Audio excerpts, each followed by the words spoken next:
In my professional life, I am an environmental health and safety manager for a local food processing company. Kind of a strange profession to have, I guess, when your weekend warrior is being a motocross racer. I was riding really well.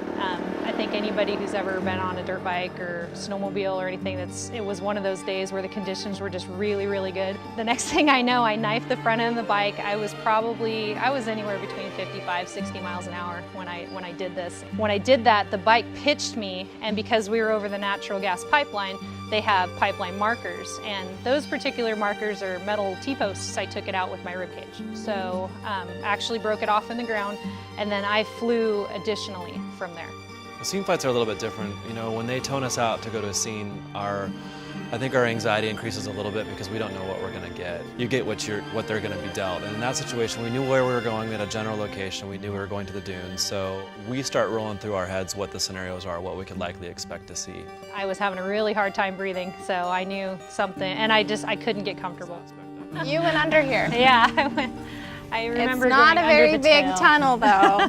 What I remember the most was that when these guys showed up, I was just really thankful because I knew that I was going to get out of there, I was going to get out of there quickly, and that I was going to get to the medical attention that I needed. She was having quite a bit of shortness of breath and difficulty breathing. I was concerned. I knew you were in a lot of pain. I could tell you were in a lot of pain. So I hope that was one of the first things that I did, was kind of got you a little bit more comfortable. Yes. It's an adrenaline rush most of the time. You never know what you're going to get.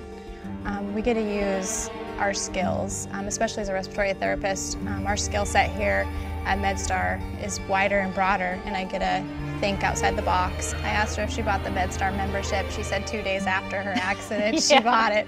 Yeah, so I wasn't a member, and that's the other thing that's nice about Northwest MedStar is that they're not going to check your insurance. They're not going to see if you're a member. They're just going to be there when you need it. Their biggest concern is to make sure that I was put together and put in the aircraft and taken to a hospital. So. We don't know. We have no idea. Yeah. We could go and she could have no insurance, or she could have...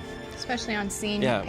We don't care. Sometimes we don't know anything about our patients, not even name or birth date or anything, because they might not have anything. Well, I appreciate you guys have definitely practiced, and you're professional, and you really thought everything out. I'm doing great. So I was back on the bike once again, probably sooner than I should have been. After my ribs, it was probably 6 weeks after my incident, and I don't have any complications from that wreck at all, so I'm doing well. It definitely was traumatic, and these guys made it a lot easier.